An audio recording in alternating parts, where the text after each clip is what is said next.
এটা হচ্ছে chapter 16 human circulatory system. এই হিউম্যান সার্কুলেটরি সিস্টেমে প্রথমে আমরা আসছি সংবহন তন্ত্র কাকে বলে। সংবহন তন্ত্র কাকে বলে বলতে গেলে প্রথমেই বলতে হবে যে সংবহন তন্ত্র মানে কি, কতগুলো অঙ্গ একসাথে মিলিত হয়ে একটা তন্ত্র তৈরি করে। এখন কতগুলো অঙ্গ বলতে এই সংবহন তন্ত্র তৈরি করতে গেলে হৃৎপিণ্ড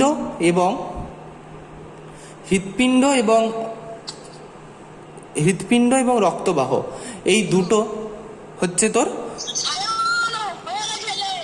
হৃৎপিণ্ড এবং রক্তবাহ, এই দুটো হচ্ছে তোদের লাগে অঙ্গ লাগে, যে অঙ্গগুলো মিলিত হয়ে তন্ত্র তৈরি করে।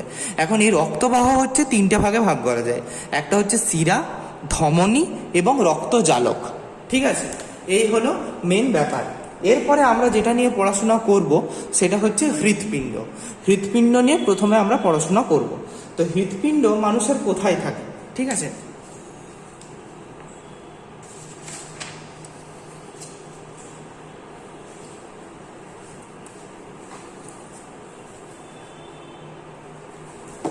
হৃৎপিণ্ড মানুষের কোথায় থাকে ফার্স্টে জানতে হবে আমাকে।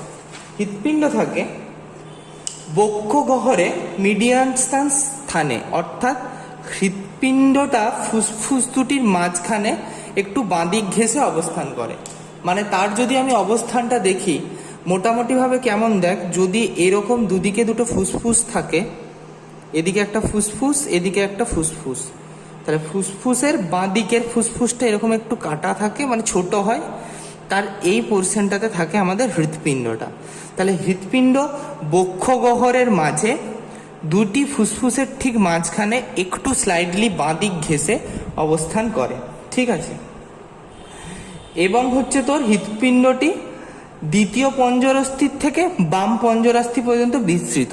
এটার মানে কি, এই যে ফুসফুসটা সে দেখবি এরকম কতগুলো রিব দ্বারা ঢাকা থাকে, হাড় দ্বারা ঢাকা থাকে। তোরা যদি এমনি তোরা দেখিস, বুকটাতে হাত দিস, বুঝতে পারবি যে এরকম কতগুলো হাড় আছে, এগুলোকে বলে পঞ্জরাস্থি। তাহলে দ্বিতীয় পঞ্জরাস্থি এবং পঞ্চম পঞ্জরাস্থির মাঝখানে অবস্থান করছে হৃৎপিণ্ডটা। ঠিক আছে, এটা হচ্ছে হৃৎপিণ্ডের মানে অবস্থান গেল। এখন হৃৎপিণ্ড দেখতে কেমন? হৃৎপিণ্ড দেখতে অনেকটা শঙ্কুর মতো, এ দেখ এঁকেছি এখানে, নিচের দিকটা শঙ্কুর মতো ছোঁচালো, তাই হৃৎপিণ্ড দেখতে অনেকটা শঙ্কুর মতো। ঠিক আছে, পুরুষ দেহের হৃৎপিণ্ড ওজনে বেশি হয় একটুখানি, পুরুষ দেহের ওজনে বেশি হয় রেদার দেন মহিলার দেহের হৃৎপিণ্ড একটুখানি ছোট হয়। ঠিক আছে, এই হলো মোটামুটি আমার হৃৎপিণ্ডের কোথায় অবস্থান, কোথায় কি, এটা বেরিয়ে গেল। এখন আসছি আমরা হৃৎপিণ্ডের আবরণ। কি নিয়ে পড়ব না, হৃৎপিণ্ডের আবরণ। হৃৎপিণ্ডের আবরণ। ঠিক আছে, এখন হৃৎপিণ্ডকে ঘিরে একটা পাতলা আবরণ থাকে যাকে বলে পেরিকার্ডিয়াম। কি বলে? পেরিকার্ডিয়াম। কি নাম তার? পেরিকার্ডিয়াম। এটা কিন্তু মনে রাখতে হবে, হৃৎপিণ্ডের আবরণের নাম হচ্ছে পেরিকার্ডিয়াম। এখন আসছি আমরা, এই পেরিকার্ডিয়ামের অনেকগুলি ভাগ থাকে। ধর এটা পেরিকার্ডিয়াম, এটা ধর হৃৎপিণ্ড, তার বাইরের দিকে একটা আবরণ আছে, তাকে বলে পেরিকার্ডিয়াম। আমি খুব ফালতু আঁকছি কিন্তু জিনিসটা বোঝার জন্য। এখন এই পেরিকার্ডিয়ামের ভেতরের দিকটা, মানে যে দিকটা হৃৎপিণ্ডের দিকে থাকে, সেদিকটাকে কি স্তর বলবো? ভিসেরাল না প্যারাইটাল? কি স্তর বলবো? ভেতরের দিকে যে স্তর থাকে তাকে কি স্তর বলে? ভিসেরাল স্তর। তাহলে তাকে আমরা কি বলবো? ভিসেরাল স্তর। মানে এইখানে যে ডট ডট ডট ডট দেওয়া আছে তাকে আমরা বলবো ভিসেরাল স্তর। আর ঠিক তারপরে মানে বাইরের দিকের অংশটা, মানে এই যে এরকম এরকম এরকম দাগ কাটছি, সেই অংশটাকে বলে প্যারাইটাল স্তর। কি স্তর? প্যারাইটাল স্তর। গুড। এখন এই দুটো স্তরের মাঝখানটাতে একটা গ্যাপ থাকে। ঠিক আছে, সেই গ্যাপটাকে কি বলে? পেরিকার্ডিয়াল গহ্বর। কি বলে? Pericardial cavity. ক্যাভিটি মানে হচ্ছে গহ্বর। তাহলে এই পেরিকার্ডিয়াল গহ্বর, সমস্ত কিছু গহ্বরের মধ্যে কিছু না কিছু ফ্লুইড থাকে, মানে কিছু জমা থাকবে ওর মধ্যে। তাহলে কি জমা থাকে না, পেরিকার্ডিয়াল তরল। পেরিকার্ডিয়াল ক্যাভিটির মধ্যে পেরিকার্ডিয়াল ফ্লুইড জমা থাকে। তাহলে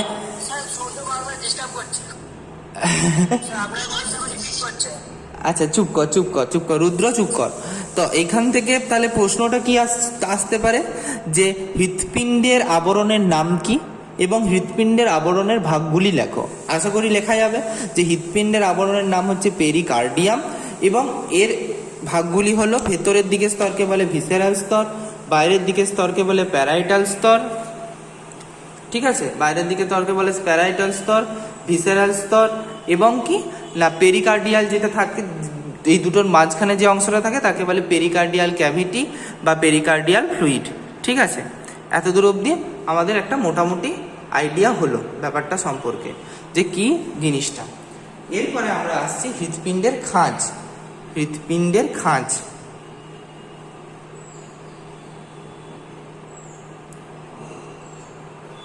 হৃৎপিণ্ডের খাঁজ নিয়ে আমরা পড়াশোনা করব।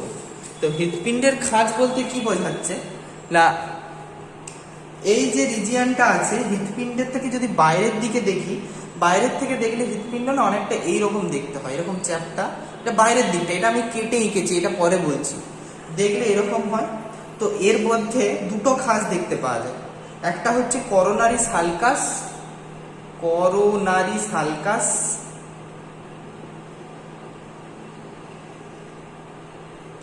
এটি হচ্ছে একটি আড়াআড়ি খাঁজ। আড়াআড়ি মানে এইরকম যে খাঁজটা থাকছে আড়াআড়ি, তাকে বলবো করোনারি সালকাস।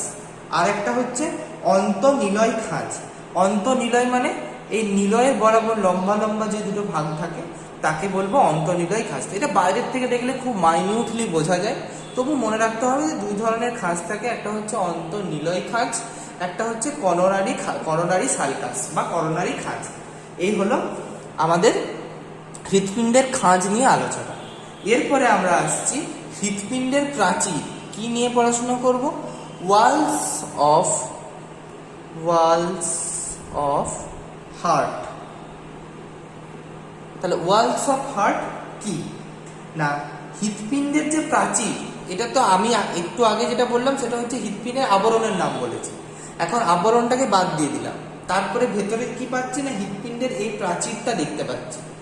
এখন ভালো করে খেয়াল করে দেখ, এই নিচের দিকের প্রাচীরটা আমি অপেক্ষাকৃত মোটা এঁকেছি, রাদার দেন উপরের দিকের প্রাচীর এঁকেছি। তো উপরের দিকের প্রাচীরটা দেখ অনেক পাতলা, কিন্তু নিচের দিকের প্রাচীরটা আমি অনেক বেশি মোটা এঁকেছি।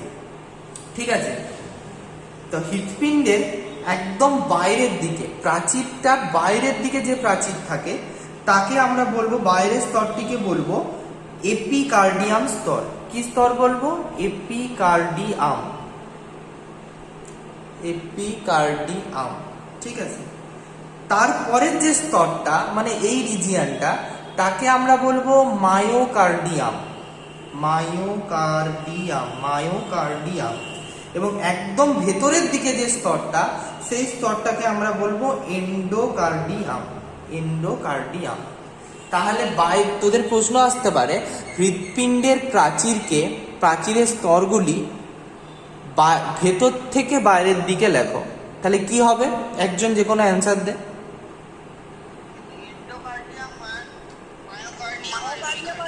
গুড, মানে ভেতর থেকে বাইরে আর বাইরের থেকে ভেতরে এক্স্যাক্টলি কোনটা চাইছে সেইটা কিন্তু খুব ভালো করে আগে মাথায় ঢোকাবি, নাহলে কিন্তু জেনেও জিনিসটাকে ভুল করে আসবি যে ভেতর থেকে বাইরে চেয়েছে না বাইরের থেকে ভেতরে চেয়েছে। এখন একটা প্রশ্ন দিচ্ছি আমি, তোরা বলতো যে হৃৎপিণ্ডের ভেতরে অনেক কপাটিকা থাকে, শুনেছিস তো? তো এই কপাটিকাগুলো এই তিনটে স্তরের মধ্যে কোন স্তর তৈরি করবে? কে তৈরি করতে পারে?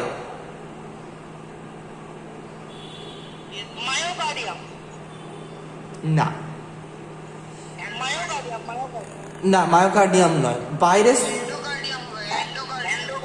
একদম গুড, কারণ ভেতরের দিকে যে স্তর আছে তা হচ্ছে এন্ডোকার্ডিয়াম, আর একদম ভেতরের দিক থেকেই তো কপাটিকাগুলো তৈরি হয়। তাহলে ভেতরের দিকে যেহেতু কপাটিকা তৈরি হয়, তাহলে কপাটিকা কোথার থেকে তৈরি হয় না এন্ডোকার্ডিয়াম থেকে তৈরি হয়। বোঝা গেল? এইরকম ঘুরিয়ে প্রশ্ন দেবে। বইটা ভালো করে ফলো করবি, বইয়ে কিন্তু সবই আছে, কিন্তু একটু ঠিক করে পড়তে হবে, তাহলে এই রিজিয়নটা ঠিকঠাক করে পড়বি। এরপরে হৃৎপিণ্ডের ভেতরের দিকে অনেকগুলো খাঁজ আছে, ওগুলো অত না জানলেও চলবে, মাথাটা খারাপ হয়ে যাবে, সেজন্য আমি বেসিক কিছু বলে বেরোচ্ছি। এরপরে আমরা যেটা নিয়ে পড়াশোনা করব সেটা হচ্ছে হৃৎপিণ্ডের অলিন্দের, মানে হৃৎপিণ্ডের ভেতরের কতগুলো প্রকোষ্ঠ আছে, মানে হচ্ছে চেম্বার্স, চেম্বার্স অফ হার্ট। কি না chambers, chambers, chambers of heart. তাহলে কতগুলো চেম্বার থাকে হৃৎপিণ্ডের আমাকে বুঝতে হবে। দেখো এখানে একটা দেখতে পাচ্ছি প্রকোষ্ঠ এঁকেছি, এদিকে একটা প্রকোষ্ঠ, এদিকে একটা প্রকোষ্ঠ, এদিকে একটা প্রকোষ্ঠ। ওপরের দুটো প্রকোষ্ঠকে বলে অলিন্দ। কি বলে? অলিন্দ। আর এই নিচের দুটো প্রকোষ্ঠকে কি বলে? নিলয়। এটা আমরা আগের থেকেই জানি। এরপরে আমি আসছি, যখন কোনো হৃৎপিণ্ড আঁকবি তখন মনে রাখবি তোর ডান দিকটা হৃৎপিণ্ডের বাঁ দিক, তোর বাঁ দিকটা হৃৎপিণ্ডের ডান দিক, না হলে কিন্তু জিরো। এখন তোরাই বল, আমি দাগ দিচ্ছি, এই অংশটাকে কি বলবো? ডান দিক না বাঁ দিক? বাম দিক, বাম দিক। এইটা মনে রাখবি, মানে তোর ডান দিক মানে হৃৎপিণ্ডের বাম দিক। তাহলে এটা হচ্ছে বাম অলিন্দ আর এটা হচ্ছে ডান অলিন্দ। ঠিক একইভাবে এটা হচ্ছে বাম নিলয়, এটা হচ্ছে ডান নিলয়। ঠিক আছে? আচ্ছা, এই জায়গাগুলো আমি মুছে দিই, তাহলে জিনিসটা তোর বুঝতে ক্লিয়ার হবে, পরিষ্কার থাকবে ছবিটা আরো। হলো? এরপরে আমরা আসছি কোথায়? এরপরে আমরা আসছি যে এই অলিন্দগুলো সম্পর্কে একটুখানি বলবো, কিচ্ছু না। বেসিক্যালি দেখো, অলিন্দের প্রাচীর রেদার দেন নিলয়ের প্রাচীর অপেক্ষা অনেক পাতলা এঁকেছে। তাহলে এইটা কিন্তু দুটো অলিন্দের ক্ষেত্রেই প্রযোজ্য, যে দুটো অলিন্দের প্রাচীর, যে প্রাচীর হয় সেটা পাতলা হয়, কিন্তু নিলয়ের প্রাচীর অপেক্ষাকৃত মোটা হয়। ঠিক আছে? এবং আমরা আসছি যে এই বাম অলিন্দের সাথে কি কি যুক্ত আছে। দেখো, এই বাম অলিন্দের সাথে আমাদের কতগুলো কি যুক্ত আছে দেখতে পাচ্ছি আমরা? চারটে নালী যুক্ত আছে, দেখতে পাচ্ছি। এই যে চারটে নালী, 1 2 3 4, এই চারটে নালীকে আমরা বলবো ফুসফুসীয়, ফুসফুসীয় শিরা। কি বলবো? ফুসফুসীয় শিরা। তাহলে বাম অলিন্দের সাথে যে চারটি নালী যুক্ত থাকে তাদেরকে বলবো ফুসফুসীয় শিরা। ঠিক একইভাবে ডান অলিন্দের সাথে দেখ দুটো নালী যুক্ত আছে, একটাকে বলবো আমরা ঊর্ধ্ব মহাশিরা। কি বলবো? ঊর্ধ্ব মহাশিরা। আর নিচেরটাকে তাহলে কি বলবো? নিম্ন মহাশিরা। গুড, এই হয়ে গেল, চলে গেল। এরপরে আসছি আমরা নিলয় সম্পর্কে। প্রতিটি অলিন্দ থেকে নিচের দিকের যে প্রকোষ্ঠ বেরিয়েছে তাদেরকে বলবো নিলয়। এখন নিলয় হচ্ছে, দেখ নিলয়ের প্রাচীর অনেক বেশি পুরু। ঠিক আছে? এবং নিলয়ের মধ্যে অনেক খাঁজ এঁকেছি। দেখ এই যে খাঁজ খাঁজ খাঁজ খাঁজ খাঁজ খাঁজ এঁকেছি, তো এই খাঁজগুলোকে একটা নামে ডাকা হয়, কলাম্নিকরণী। কি বলে? কলাম্নিকরণী বা কার্নি, যে যেটা পারে বলে। কলাম্নিকার্নি বা ট্র্যাবিকিউলিকার্নি, যে যেটা মনে রাখতে পারবি সে সেটা বলবি। কলাম্নিকার্নিটাই মনে রাখা বেশি সোজা। ঠিক আছে? এখন এই কলাম্নিকার্নির সাথে কিছু, আচ্ছা এটা পরে বলছি, কিছু এরকম সুতোর মতো যোগসূত্র থাকে, এরকম সুতোর মতো কিছু যুক্ত থাকে। এগুলোকে কি বলে জেনে রাখবি? এগুলোকে বলে কর্ডি টেন্ডনি। কি বলে? কর্ডি টেন্ডনি। নামগুলো কিন্তু খুব ভালো করে মনে রাখতে হবে। কর্ডি টেন্ডনি, কর্ডি টেন্ডনি। ঠিক এই দিকেও থাকে তার মানে। তাহলে এগুলোর কাজ কি না কি আমি একটু পরেই সব বলছি। এই হলো আমাদের নিলয়ের একটা বেসিক স্ট্রাকচার হলো। ঠিক আছে? এবং আসছে নিলয়কেও দুভাগে ভাগ করা যায়, একটা হচ্ছে বাম নিলয়, একটা হচ্ছে ডান নিলয়। এখন দেখ এই বাম কর্ডি, ক ডয়ের রস্যই, টেন্ডনি টয়িকা দন্তন্য ড দন্তন্য রস্যই, কর্ডি টেন্ডনি। এখন দেখ এই বাম নিলয় থেকে একটা কিন্তু মোটা নালী উঠে গেছে, দেখতে পাচ্ছিস? তাহলে যে মোটা নালীটা উঠেছে সেইটাকে আমরা বলবো মহাধমনী। কি নাম দেব? মহাধমনী। ঠিক একইভাবে এই ডান নিলয় থেকে যে মোটা নালীটা চলে গেছে তাকে আমরা নাম দেব ফুসফুসীয় শিরা। কি নাম দেব? ফুসফুসীয় শিরা।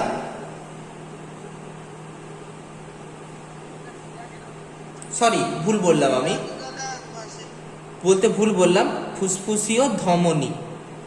তাহলে নিলয় থেকে যারা উৎপন্ন হয়, কারা উৎপন্ন হয়? ধমনী উৎপন্ন হয়। তাহলে বাম নিলয় থেকে যে উৎপন্ন হচ্ছে তাকে বলবো মহাধমনী, আর ডান নিলয় থেকে যেটা উৎপন্ন হচ্ছে তাকে বলবো আমরা ফুসফুসীয় ধমনী।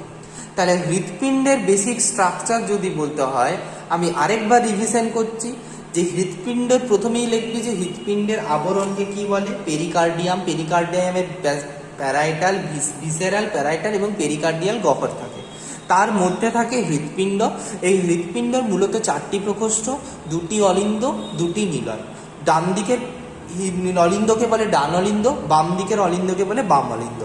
বাম অলিন্দের সাথে 4টি ফুসফুসীয় শিরা যুক্ত থাকে, ডান অলিন্দের সাথে 2টি শিরা যুক্ত থাকে, একটিকে বলে ঊর্ধ্ব মহাশিরা, একটিকে বলে নিম্ন মহাশিরা। ক্লিয়ার? এরপরে আসছি আমরা নিলয় সম্পর্কে।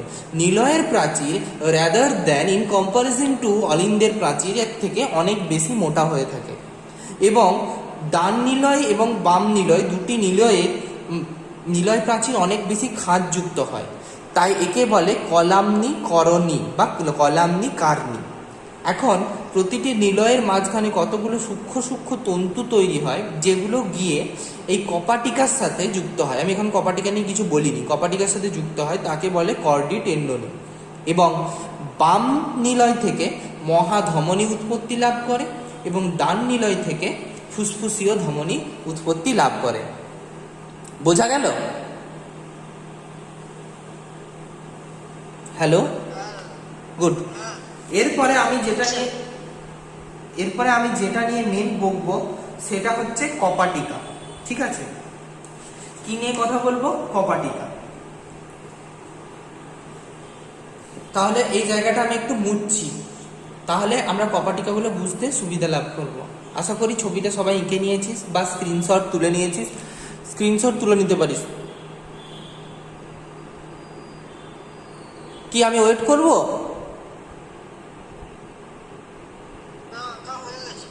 ঠিক আছে, তাহলে মুছে নিচ্ছি। এই জায়গাটা একটু মুছে ফেললাম। এই মাছটাও আমি একটু ক্লিয়ার করি, তাহলে বুঝতে সুবিধা হবে। ঠিক আছে?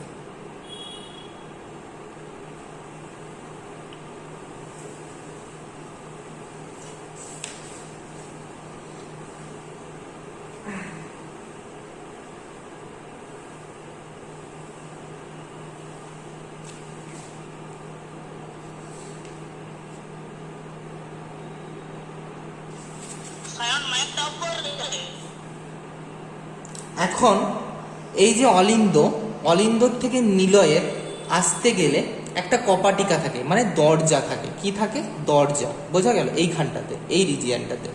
সেই দরজাটা কি একমুখী খোলে, দুমুখী খুলতে পারে না। ঘরের দরজা বা জানলা দেখবি একমুখী খুলে। এবার একমুখী যেই খুলে, তাহলে কি অলিন্দর থেকে নিলয়ে আসতে পারে, কিন্তু নিলয় থেকে অলিন্দে যেতে পারে না। বোঝা যাচ্ছে? একমুখী যেহেতু প্রবাহ হয় তাই খুলতে পারে না। তাই এই রিজিয়ানে যে কপাটিকাটা থাকে তাকে আমরা বলবো দ্বিপত্র কপাটিকা। কি বলবো? দ্বিপত্র কপাটিকা। ঠিক আছে? তাহলে দ্বিপত্র কপাটিকা, দ্বিপত্র কপাটিকা বা বাইকাপ সিট, যে যা খুশি বলে। ঠিক একইভাবে এটা তো ধর বাম দিক আর এটা ডান দিক। তাহলে এখন হচ্ছে কি, ডান অলিন্দ এবং ডান নিলয়ের মাঝখানেও নিশ্চয়ই একটা কপাটিকা থাকবে, ঠিক এইরকম। তাহলে এই দিকের কপাটিকাটার নাম হচ্ছে ত্রিপত্র কপাটিকা। ডান অলিন্দ এবং ডান নিলয়ের সংযোগ স্থলের যে কপাটিকা তাকে বলবো আমরা ত্রিপত্র কপাটিকা। ঠিক আছে? এখন ডান নিলয় থেকে, ডান নিলয় মানে কোনটা? এটা। ডান নিলয় থেকে দেখ ফুসফুসীয় ধমনী উঠেছে, দেখতে পাচ্ছিস? ডান নিলয় থেকে ফুসফুসীয় ধমনী উঠেছে, তার মানে কি ডান নিলয় এবং ফুসফুসীয় ধমনীর মাঝখানে একটা দেখ কপাটিকা এঁকেই রেখেছি আমি আগের থেকে। তো এই কপাটিকাটার নাম হচ্ছে পালমোনারি কপাটিকা। কি কপাটিকা? পালমোনারি কপাটিকা। Pulmonary, pulmonary. আচ্ছা, পালমোনারি কথাটা না ফুসফুসের সাথে যুক্ত, যেহেতু ফুসফুসীয় ধমনী তৈরি হয়েছে তাই এই কপাটিকার নাম দিয়েছে পালমোনারি কপাটিকা। খুব সোজা নাম। ঠিক একইভাবে এইদিকে বাম নিলয় এবং মহাধমনীর মাঝখানে একটা কপাটিকা থাকে, যেই কপাটিকাটার নাম হচ্ছে অ্যাওর্টিক কপাটিকা। কি নাম? অ্যাওর্টিক কপাটিকা। অ্যাওর্টিক কপাটিকা। মহাধমনীর ইংরেজি কি? মহাধমনী হচ্ছে অ্যাওর্টা। ঠিক আছে, ধমনীর ইংরেজি হচ্ছে অ্যাওর্টা, মহাধমনীর ইংরেজি হচ্ছে অ্যাওর্টা। তাহলে মহাধমনীর উৎপত্তি স্থলে যেহেতু এই কপাটিকাটা অবস্থান করছে তাই তার নাম হচ্ছে অ্যাওর্টিক কপাটিকা। বোঝা গেল? হ্যালো, হ্যাঁ। তাহলে হৃৎপিণ্ডে কয় ধরনের কপাটিকা থাকে? 4 ধরনের কপাটিকা থাকে। এই হচ্ছে মেন ব্যাপার। এখন আরেকটা কোশ্চেন করে তোদেরকে ভয় খাইয়ে দিতে পারে যে অর্ধচন্দ্রাকৃতি কপাটিকা কোথায় থাকে। স্যার আপনি তো অর্ধচন্দ্রাকৃতি নিয়ে কিছু বলেননি, তাহলে কি করে বুঝবো কোনটা অর্ধচন্দ্রাকৃতি? বলছি, অর্ধচন্দ্রাকৃতি হচ্ছে এই যে পালমোনারি কপাটিকা বা অ্যাওর্টিক কপাটিকা বললাম, মানে দুটো নিলয় থেকে যে মহাধমনী বা ফুসফুসীয় ধমনী বেরিয়েছে তার যে সংযোগস্থল সেখানে যে কপাটিকা দুটো থাকে, এই দুটো কপাটিকাগুলো দেখতে অর্ধেকটা চাঁদের মতো হয়। ঠিক আছে, তাই একে বলে অর্ধচন্দ্রাকৃতি কপাটিকা। এই দুটোকেই বলে। তাহলে কোশ্চেন যদি দেয় যে মানব শরীরের হৃৎপিণ্ডে অর্ধচন্দ্রাকৃতি কপাটিকার সংখ্যা কটি? 2টি। ঠিক আছে, এই হচ্ছে ব্যাপার। এবার অর্ধচন্দ্রাকৃতি কপাটিকার ইংরেজি খুব ভালো করে দেখো, ইজি খুব ব্যাপার। অর্ধ মানে কি? সেমি বা হাফ, সেমি। আর চন্দ্র কথাটার সাথে দেখবি চন্দ্রগ্রহণের ইংরেজি কি? লুনার এক্লিপস বলা হয়। ঠিক আছে, লুনার কথাটা চন্দ্রের সাথে যুক্ত, তাহলে ইংরেজি আমি কি বলবো? Semi lunar valve. ঠিক আছে, কি নাম বলবো? সেমি লুনার, মানে অর্ধচন্দ্রাকৃতি। Semi lunar valve, semi lunar valve, semi lunar valve. এখন তোদের কাজ হচ্ছে পরের দিনের কপাটিকা, কতগুলি কপাটিকা থাকে তাদের নাম একদিকে করবি এবং তাদের কোথায় অবস্থান একদিকে তার পাশে করবি, এবং বৈশিষ্ট্য। ঠিক আছে, বৈশিষ্ট্য মানে দ্বিপত্র কপাটিকাতে 2টি মাত্র পত্র থাকে, ত্রিপত্র কপাটিকাতে 2টি পত্র। পত্র মানে পাল্লা, মানে এটা 2 পাল্লার দরজা, এটা 3 পাত্রার দরজা। আর এগুলো কি না অর্ধচন্দ্রাকৃতির মতো দেখতে হয়। এখন আমি এখনো কাজগুলো বলিনি, কপাটিকার কাজগুলো কিন্তু আমি বলিনি। ঠিক আছে, এখন কপাটিকার কাজ হচ্ছে, খুব ভালো করে দেখ। আচ্ছা, কপাটিকার কাজগুলো বলতে গেলে আমি আগে রক্ত সংবহনটা বোঝাই, তাহলে রক্ত সংবহনটা বোঝাতেই আমরা কিন্তু কপাটিকার কাজগুলো বুঝিয়ে দেবো। তাই এখানে আমি কপাটিকার কাজটা একটুখানি বাদ রাখবো। ঠিক আছে, আরেকটা প্রশ্ন যেখানে আমি একটু বলতে ভুলে গিয়েছিলাম, অলিন্দের কাছে দুটো অলিন্দকে মাঝ বরাবর একটা প্রাচীর দ্বারা ভাগ করেছে, তাকে বলবো আন্ত অলিন্দ প্রাচীর। ঠিক একইভাবে দেখ, এই যে প্রাচীরটা, এই প্রাচীরটা দুটো নিলয়কে কিন্তু ভাগ করেছে, তাই এই প্রাচীরটাকে আমরা কি বলবো? কি বলবো? আন্তঃনিলয় প্রাচীর। গুড। ঠিক একইভাবে কিন্তু দেখা গেছে যখন কেটেছে হৃৎপিণ্ডটা, তখন দেখেছে এই যে 2টি অলিন্দ আছে, এই 2টি অলিন্দের মাঝখানে না একটি অবতল অংশ থাকে। এই 2টি অলিন্দের মাঝখানে যে আন্ত অলিন্দ প্রাচীর থাকে তার মধ্যে একটি অবতল অংশ থাকে, সেই অবতল অংশটিকে বলে ফোসা ওভালিস। ফোসা ওভালিস।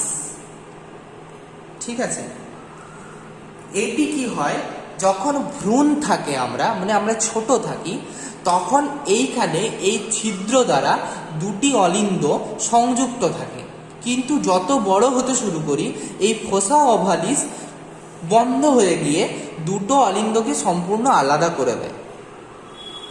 তাই অলিন্দের মধ্যে কিন্তু ভ্রূণ অবস্থায় একটা ছিদ্র থাকে দুটো অলিন্দের সংযোগের স্থলে, তাকে বলে ফোসা ওভালিস। ঠিক আছে, তো এই ফোসা ওভালিসে যে ছিদ্রটা থাকে তার নাম হচ্ছে ফোরামেন ওভালি। একই নামগুলো মনে রাখাটাও সোজা, ফোরামেন ওভালি, ফোরামেন ওভালি। এখান থেকে তোদের একটি শর্ট কোশ্চেন দেয় যে ফোসা ওভালিস কি বা ফোরামেন ওভালি কি, তখন কিন্তু এইটা লিখতে হবে, 1 নম্বরের প্রশ্ন, সেই জন্য বলে দেওয়া হবে। এরপরে আমরা আসছি, স্যার আমাদের তাহলে এই হৃৎপিণ্ডের সাথে কি কি শিরা যুক্ত থাকে আর কি কি ধমনী যুক্ত থাকে একবার বলে দিই। ঠিক আছে, বলে দিচ্ছি। এই যে 4টে থাকে এগুলোর কি নাম বলেছিলাম, কি বলেছিলাম? ফুসফুসীয় শিরা। এখন আমাকে বল, শিরার মধ্যে দিয়ে বিশুদ্ধ রক্ত বাহিত হয় না দূষিত রক্ত বাহিত হয়? শিরার মধ্য দিয়ে দূষিত রক্ত বাহিত হয়। তাহলে তোরা বলবি স্যার ফুসফুসীয় শিরা দিয়ে, তাহলে তোরা বলবি দূষিত রক্ত ঢুকছে, বলবি তো? আচ্ছা, এগুলো সব মুচ্ছি, বলবি তোরা, তোদের যেটুকু বুদ্ধি সেটুকুতে বলবি। কিন্তু আমি বলবো না, ব্যতিক্রম একমাত্র হয় ফুসফুসীয় শিরা এবং ফুসফুসীয় ধমনীর ক্ষেত্রে। কেমন ব্যতিক্রম স্যার? না, ফুসফুসীয় শিরার মধ্য দিয়ে বিশুদ্ধ রক্ত পরিবাহিত হয়, আর ফুসফুসীয় ধমনীর মধ্য দিয়ে অশুদ্ধ বা কার্বন ডাইঅক্সাইড যুক্ত রক্ত পরিবাহিত হয়, মানে ব্যতিক্রম। বোঝা গেল? তাহলে এখন এই ফুসফুসীয় শিরার মধ্য দিয়ে যে রক্ত বাম অলিন্দে এসে পৌঁছাচ্ছে, তাহলে সেটা কি যুক্ত রক্ত হবে? অক্সিজেন যুক্ত রক্ত না কার্বন ডাইঅক্সাইড যুক্ত রক্ত? অক্সিজেন যুক্ত রক্ত। এটা কিন্তু ব্যতিক্রম, খুব ভালো করে মনে রাখবি। তাহলে অক্সিজেন যুক্ত রক্ত ফুসফুসীয় শিরার মধ্য দিয়ে বাম অলিন্দে এসে পৌঁছায়। ঠিক একইভাবে ঊর্ধ্ব মহাশিরা এবং নিম্ন মহাশিরার মধ্য দিয়ে, এগুলো কিন্তু স্বাভাবিক, তাহলে এগুলোর মধ্য দিয়ে কি রক্ত আসবে? অক্সিজেন না কার্বন ডাইঅক্সাইড? হ্যাঁ, কার্বন ডাইঅক্সাইড যুক্ত রক্ত খুব স্বাভাবিকভাবে ঊর্ধ্ব মহাশিরা এবং নিম্ন মহাশিরার মধ্য দিয়ে ডান অলিন্দে এসে পৌঁছায়। গুড।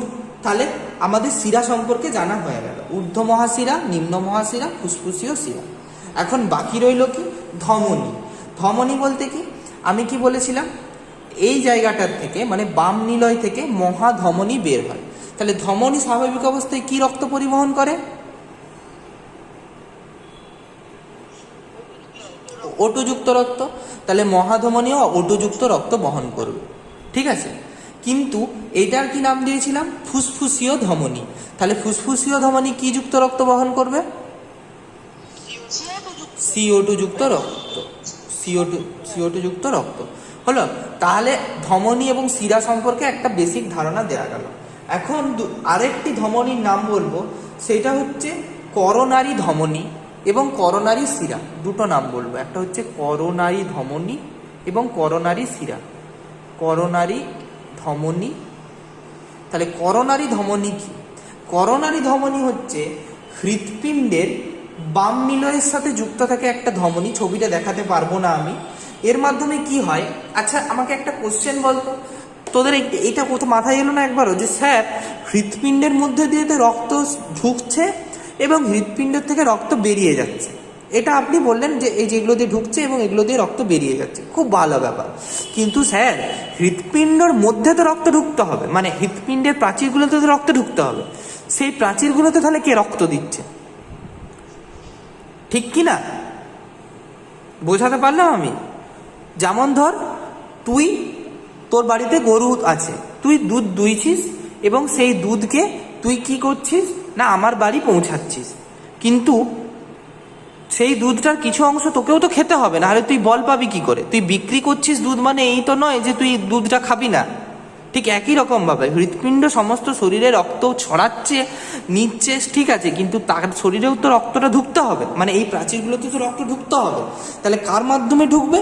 না হৃৎপিণ্ডের নিজের পেশির মধ্যে রক্ত ঢোকানোর জন্য যে শিরা বা যে ধমনী কাজ করে তাকে বলে করোনারি ধমনী।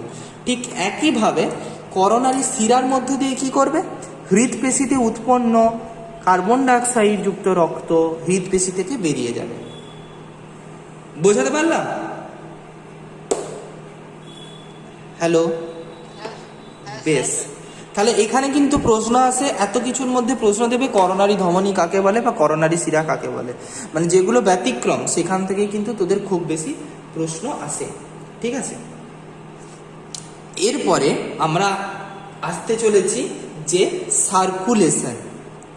সার্কুলেশন অফ ব্লাড বা রক্ত সংবহন তন্ত্র through heart, circulation of blood through এই হার্টের মধ্য দিয়ে। জিনিসটা মাথায় যদি রাখিস, কোনো চাপ না, খুব সোজা জিনিস, বেশি কিছু না। দেখ, প্রথমে ফুসফুস থেকে ফার্স্ট কি হচ্ছে, আমি এখানটাতে একটা ছক করছি। ফুসফুস থেকে ফুসফুসীয় শিরার মাধ্যমে রক্ত কোথায় আসছে, তোরা বলতে থাক, হয়ে যাবে। ফুসফুস থেকে ফুসফুসীয় শিরার মাধ্যমে রক্ত কোথায় আসছে?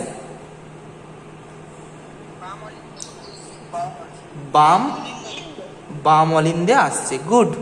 এখন বাম অলিন্দ থেকে রক্ত দ্বিপত্র কপাটিকার মধ্য দিয়ে কোথায় আসছে? বাম নিলয়ে আসছে। গুড। এখন বাম নিলয় থেকে অর্ধচন্দ্রাকৃতি কপাটিকার মধ্য দিয়ে সেই রক্ত কোথায় যাচ্ছে?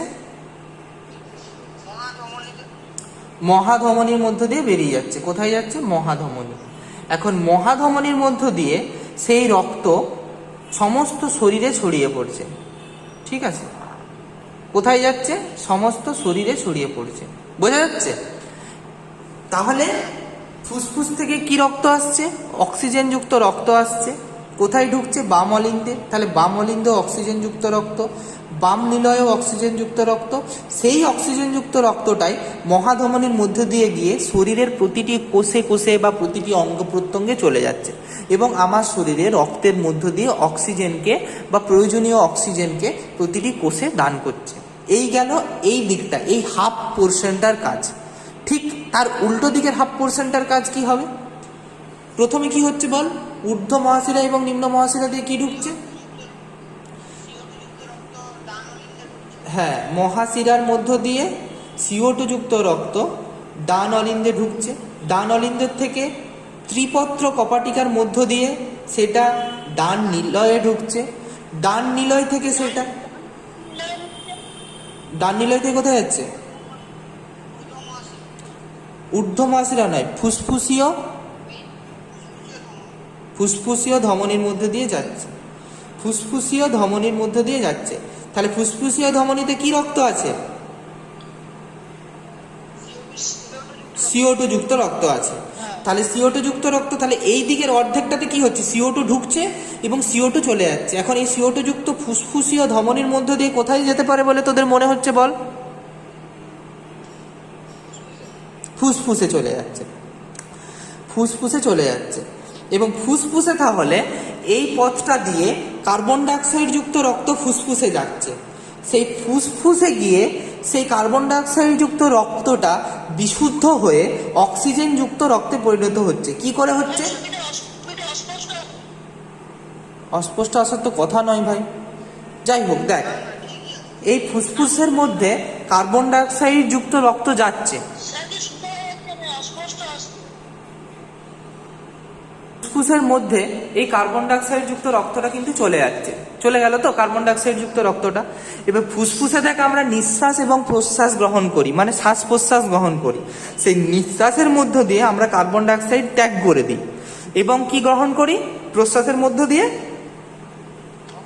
অক্সিজেন গ্রহণ করি।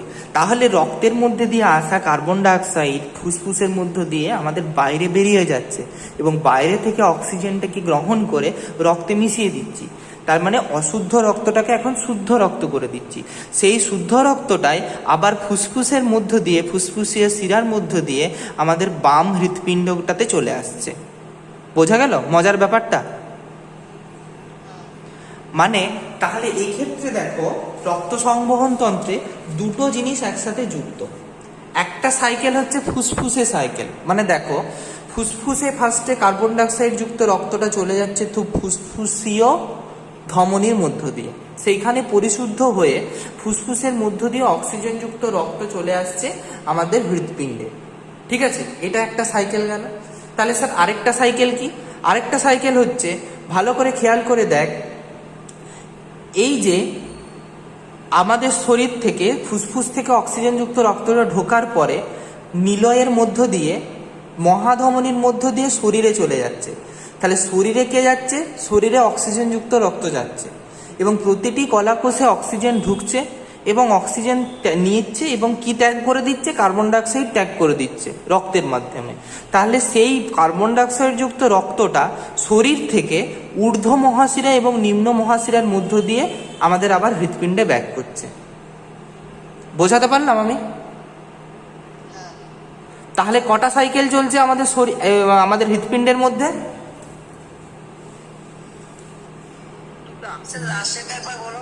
লাস্টেরটা একবার বলুন। লাস্টে কি হচ্ছে সব ভুলে যা। বাম নিলয় থেকে মহাধমনী দিয়ে দিয়ে রক্ত গিয়ে কোথায় যাচ্ছে? আমাদের প্রত্যেকটা শরীরের কোষে ছড়িয়ে যাচ্ছে। তাহলে আমাদের প্রত্যেকটা শরীরে এখন অক্সিজেনযুক্ত রক্ত ছড়িয়ে গেছে। এবার কোষগুলো অক্সিজেন নিয়েছে এবং কার্বন ডাইঅক্সাইড ত্যাগ করে দিয়েছে। কার্বন ডাইঅক্সাইড যেই ত্যাগ করেছে সেই কার্বন ডাইঅক্সাইডের রক্ত দ্বারা বাহিত হয়ে গিয়ে এখন রক্তটা দূষিত। সেই দূষিত রক্তটা ঠিক ঊর্ধ্ব মহাশিরা এবং নিম্ন মহাশিরার মধ্য দিয়ে কার্বন ডাইঅক্সাইডকে নিয়ে আমাদের আবার হৃৎপিণ্ডে ব্যাক করছে। তাহলে হৃৎপিণ্ডের থেকে বেরিয়েছিল অক্সিজেন নিয়ে, আবার হৃৎপিণ্ডে ঢুকছে কার্বন ডাইঅক্সাইড নিয়ে। ঠিক আছে? ঠিক একইভাবে ফুসফুসে গিয়েছিল কার্বন ডাইঅক্সাইড নিয়ে, আবার ফুসফুস থেকে হৃৎপিণ্ডে ঢুকেছিল অক্সিজেন নিয়ে। তাহলে দুটো সাইকেল চলছে, একটা হচ্ছে ফুসফুসীয় সাইকেল আর একটা হচ্ছে শারীরবৃত্তীয় সাইকেল। আমি এটা মুছছি, আশা করি লেখা হয়ে গেছে। তাহলে কি কতগুলো সাইকেল চলছে? প্রাথমিক দৃষ্টিতে দেখলে আমরা প্রথমে বুঝতে পারছি দুটো সাইকেল চলছে। একটাকে বলবো তাহলে সিস্টেমিক সাইকেল। কি সাইকেলের নাম? Systemic cycle. সিস্টেমিক সাইকেল মানে ওই যে হৃৎপিণ্ড থেকে অক্সিজেনযুক্ত রক্ত মহাধমনির মধ্য দিয়ে গিয়ে সমস্ত শরীরে ছড়িয়ে পড়ে এবং সেই সমস্ত শরীর থেকে কার্বন ডাইঅক্সাইড যুক্ত নিয়ে এসে ঊর্ধ্ব মহাশিরা এবং নিম্ন মহাশিরার মধ্যে দিয়ে হৃৎপিণ্ডে ঢুকে যায়। তাহলে এই সাইকেলটাকে বলবো সিস্টেমিক সাইকেল। আর একটা কি বলবো? ফুসফুসীয় সাইকেল। ফুসফুসীয় সাইকেল। ফুসফুসীয় সাইকেলটা কি না, ফুসফুস থেকে অক্সিজেনযুক্ত রক্ত ঢোকে এবং ফুসফুসীয় ধমনির মধ্যে দিয়ে কার্বন ডাইঅক্সাইড যুক্ত রক্ত ফুসফুসে ফিরে যায়। এই সাইকেলটাকে বলবো আমরা ফুসফুসীয় সাইকেল। ঠিক আছে? এই দুটো হচ্ছে প্রধান সাইকেলের ব্যাপার। ঠিক আছে? এবং আরেকটা সাইকেল আছে যেটাকে বলে হেপাটিক পোর্টাল সাইকেল। এই দুটো সাইকেলই কিন্তু মেন। আরেকটা সাইকেল বললাম, তাহলে সিস্টেমিক সাইকেল এবং ফুসফুসীয় সাইকেল আমি বলে ফেলেছি। আরেকটা সাইকেল বলিনি যেটাকে বলে হেপাটিক পোর্টাল সাইকেল। তাহলে এই জিনিসটা কি না, হৃৎপিণ্ড থেকে অক্সিজেনযুক্ত রক্ত আমার শরীরের বিভিন্ন অঙ্গে চলে যায়। কি কি অঙ্গ না, পাকস্থলী, অগ্নাশয়, এই সমস্ত অঙ্গে চলে যায় এবং সেখান থেকে রক্তটা কোথায় আসে না যকৃতে আসে। যকৃতের সাথে সম্পর্কিত বলেই হেপাটিক কথাটা উল্লেখ করা হয়েছে। যকৃতের সাথে সম্পর্কিত বলেই আমরা হেপাটিক কথাটা উল্লেখ করেছি। তো বিভিন্ন তন্ত্র, অগ্নাশয় ইত্যাদির মধ্যে রক্ত চলে যায় হৃৎপিণ্ড থেকে, সেখান থেকে রক্ত চলে আসে যকৃতে এবং যকৃতের জালকের মধ্য দিয়ে সেটা আবার হৃৎপিণ্ডে ব্যাক করে। এটা কিন্তু একটা সম্পূর্ণ আলাদা সিস্টেম। ঠিক আছে? তাই একে আমরা বলবো হেপাটিক পোর্টাল সংবহন সিস্টেম। কারণ হেপাটিক শিরা মধ্য দিয়ে এটা হৃৎপিণ্ডে ফেরে রক্তটা এবং হেপাটিক ধমনির মধ্য দিয়ে সেটা হচ্ছে চলে যায়। বোঝা যাচ্ছে? তাহলে হেপাটিক শিরা যেহেতু এখানে কাজ করছে এবং এটা হচ্ছে তন্ত্র, অগ্নাশয় ইত্যাদির থেকে রক্ত ফার্স্টে যকৃতে আসে এবং সেই যকৃতের রক্ত আবার হৃৎপিণ্ডে ফিরে আসে। এটা কিন্তু পুরো শরীরে ছড়িয়ে পড়ছে না বা পুরো শরীর থেকে কালেক্ট করছে না, পার্টিকুলার কিছু রিজিয়ন থেকে কালেক্ট করছে। তাই আমরা একে বলবো হেপাটিক পোর্টাল সিস্টেম।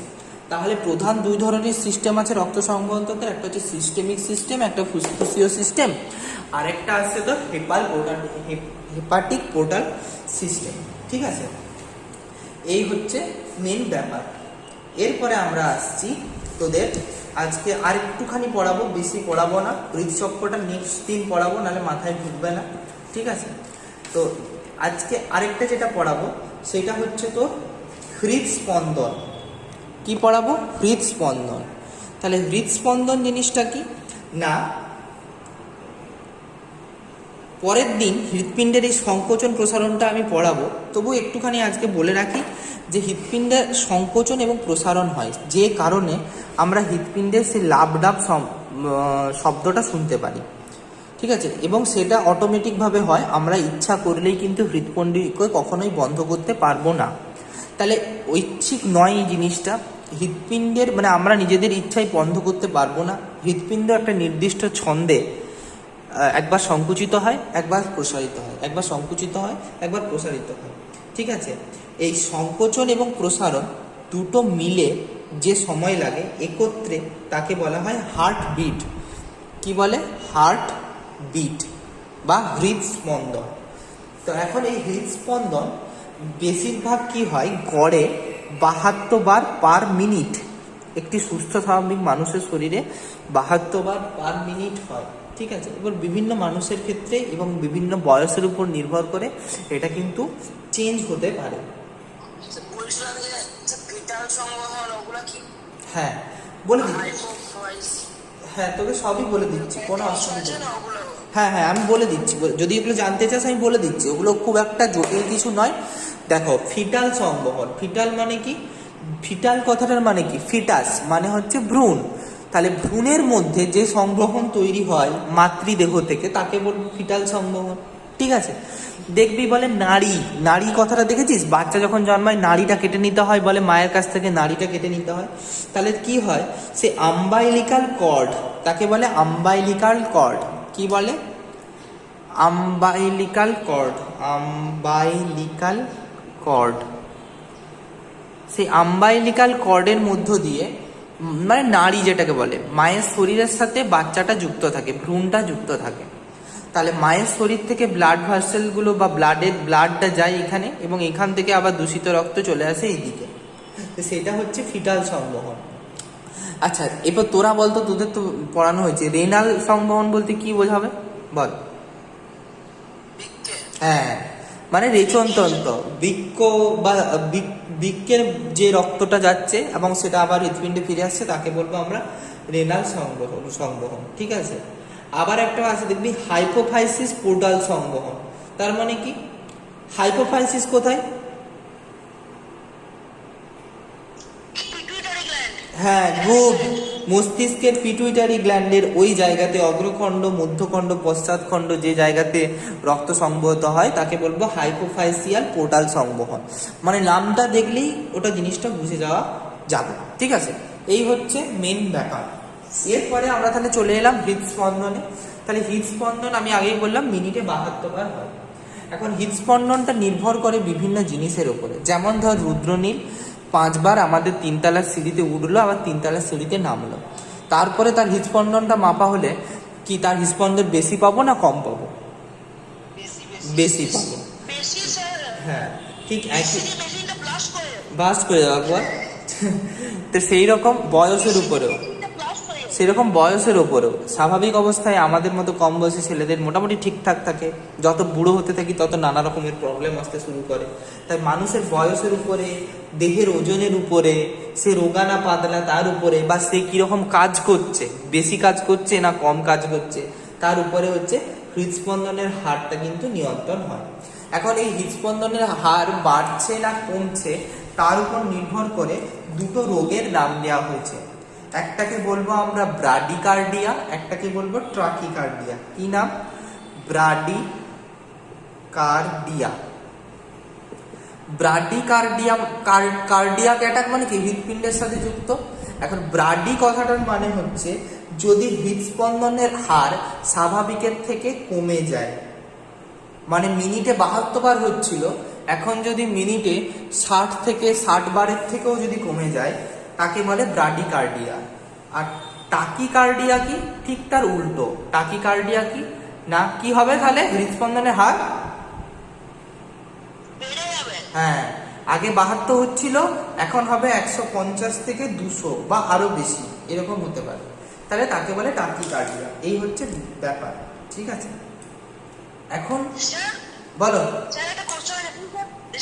এরপরে আমরা আসছি হৃৎপিণ্ডের কিছু সংযোগী কলা সম্পর্কে আলোচনা করব। আমি এটা মুছলাম ছবিটা টোটালি, কারণ পরের দিন আমি হৃৎপিণ্ডের সমস্ত কার্যাবলীটা পড়াবো, মানে কিভাবে কাজ হচ্ছে না হচ্ছে, খুব ইন্টারেস্টিং টপিক।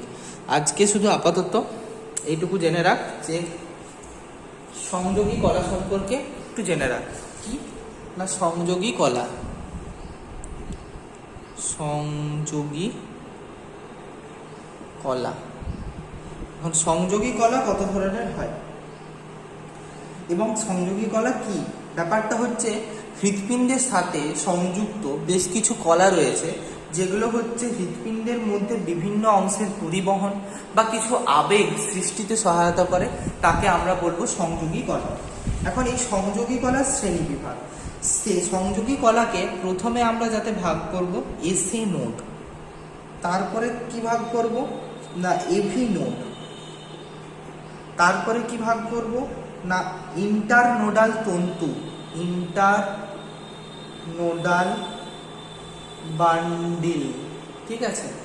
তারপরে আরেকটা ভাগ আছে, সেটা হচ্ছে হিজের তন্তু, আরেকটা ভাগ আছে পারকিনজি তন্তু, পারকিনজি তন্তু,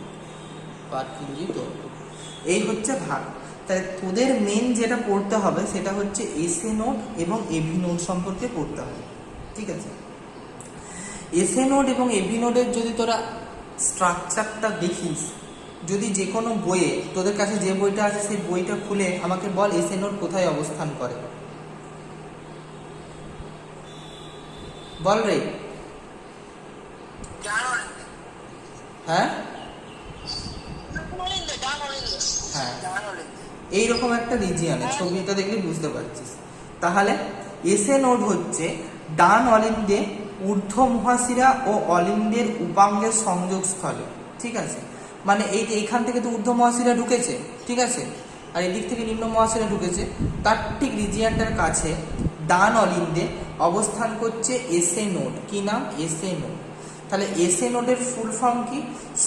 সাইনো আর্ট্রিয়াল নোড, এটা কিন্তু মনে রাখতে হবে, সাইনো অ্যাট্রিয়াল নোড, ঠিক আছে।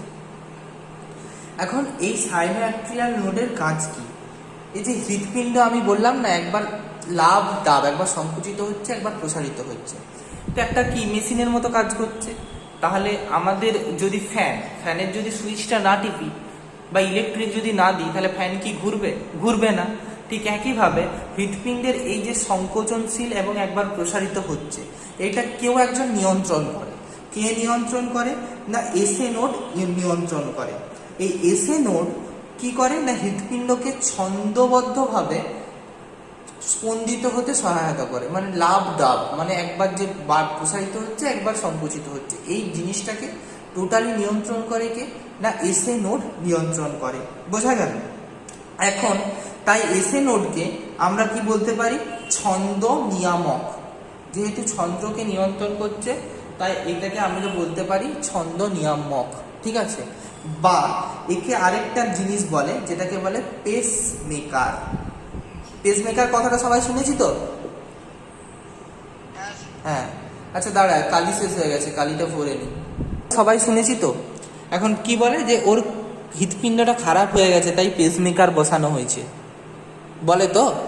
তাহলে পেসমেকারকে আমরা একটা যন্ত্রের মতো করে হিসাব করি, ঠিক আছে। তাহলে পেসমেকার খারাপ হলে বেসিক্যালি হৃৎপিণ্ডটা খারাপ হয় না, হৃৎপিণ্ডটা ওই যে ছন্দবদ্ধভাবে একবার সংকুচিত হয় আর একবার প্রসারিত হয়, সেটা হতে পারে না। তখন তাহলে যদি খারাপ হয়ে যায়, তখন সেটাকে আমরা কৃত্রিমভাবে চেঞ্জ করে ঢোকাই। কিন্তু প্রাকৃতিক পেসমেকার তাহলে কি? SA node. তাহলে এসএ নোডের আমরা অনেকগুলো নাম পেলাম, একটা হচ্ছে সাইনো অ্যাট্রিয়াল নোড, একটা পেলাম ছন্দ নিয়ামক, একটা পেলাম পেসমেকার, ঠিক আছে। তাহলে এটা তাহলে যদি বলে এসএ নোডের কাজ কি?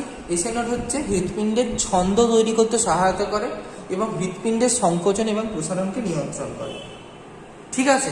বোঝা গেল? এরপরে আমরা আসছি এভি নোড সম্পর্কে। কি নিয়ে আসছি না এভি নোড। এখন এভি নোড হচ্ছে ঠিক এই যে এসএ নোড আছে তার ঠিক তলার দিকে অবস্থিত, এই রিজিয়নটাকে বলে এভি নোড। কি বলে? একে বলে এভি নোড, ঠিক আছে। এখন এভি নোডের কাজ কি বা এর নাম কি? এর নাম হচ্ছে অ্যাট্রিও ভেন্ট্রিকুলার নোড, ঠিক আছে। এবং সে কি হচ্ছে, দেখ এই যে রিজিয়নটা, এই রিজিয়নটা কি? এই রিজিয়নটা দেখ আন্ত অলিন্দর প্রাচীর, মানে এখান থেকে দেখ অলিন্দের ভাগ, ঠিক বললাম তো? তাহলে এই আন্ত অলিন্দ প্রাচীরের কাছে অবস্থান করছে, একদম এই রিজিয়নটাতে অবস্থান করছে, ঠিক আছে? তো এই এভি নোডের কাজ কি হলো? এভি নোড হচ্ছে পেশিতন্তুর সাথে সবচেয়ে ক্ষুদ্রতর। এখন এসএ নোড ছন্দটা তৈরি করলো। এখন এই ছন্দটা সমস্ত জায়গায় ছড়াতে পারে না, ইজিলি ছড়াতে পারে না। সেই জন্য এই যে ছন্দটা তৈরি হলো, সেই ছন্দটাকে ফার্স্টে গ্রহণ করে নেয় এভি নোড, এবং এভি নোড এই ছন্দটাকে গ্রহণ করে সে হচ্ছে বিভিন্ন পথ দিয়ে হৃৎপিণ্ডের বিভিন্ন অঙ্গে পৌঁছে দেয়। বোঝা গেল? তাই যদি কোনো কারণে এসএ নোড কাজ করতে ভুলে যায় বা কাজ করতে পারে না, তখন কিন্তু এভি নোড সেই এসএ নোডের জায়গায় কাজ করতে পারে। তাই এভি নোডকে বলে আমরা সংরক্ষী ছন্দ নিয়ামক। সংরক্ষী ছন্দ নিয়ামক মানে সংরক্ষণ করে রাখছে, স্পেশাল স্ট্রাকচার, যেটাকে আগের থেকে সংরক্ষণ করে আমরা রাখছি। যদি কোনো কারণে এসএ নোড না কাজ করে, তখন এভি নোড কাজ করে, ঠিক আছে? তাই এর নাম কি বলবো? এসএ নোডকে ছন্দ নিয়ামক বলেছিলাম, তাহলে এভি নোডের নাম কি দেব? এভি নোডকে বলবো আমরা খুব সহজেই সংরক্ষী ছন্দ নিয়ামক। বোঝা গেল? এভি নোডকে তাহলে কি বলবো?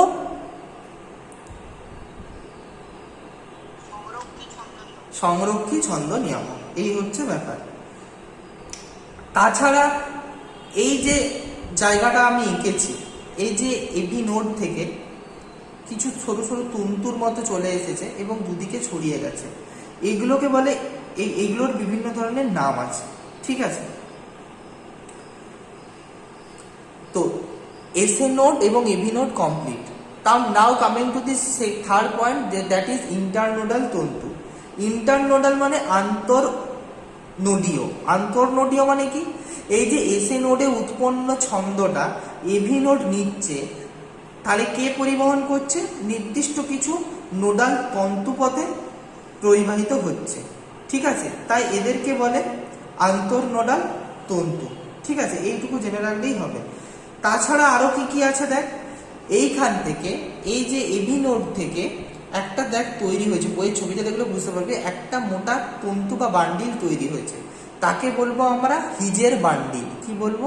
হিজের বান্ডিল, যার মধ্য দিয়ে ছন্দটা কিন্তু নিলয়ে চলে আসছে। এটা তো নিলয়, তাহলে নিলয়ে কিন্তু চলে আসছে, তৈরি হচ্ছে অলিন্দে, এসে নিলয়ে ছড়াচ্ছে। তাহলে যে জায়গাটায় মোটা থাকে, কোনো রকম শাখায় বিভক্ত হয় না, তাকে আমরা বলবো হিজের বান্ডিল। এবং সেই হিজের বান্ডিল একটা জায়গায় এসে দেখ, একটা বাম অলিন্দে চলে গেছে, বাম নিলয়ে চলে গেছে, একটা ডান নিলয়ে চলে গেছে, এবং নানা শাখা প্রশাখায় ভেঙে গেছে, যাতে প্রত্যেকটা পেশিতে ব্লাড সার্কুলেশন দিতে পারে।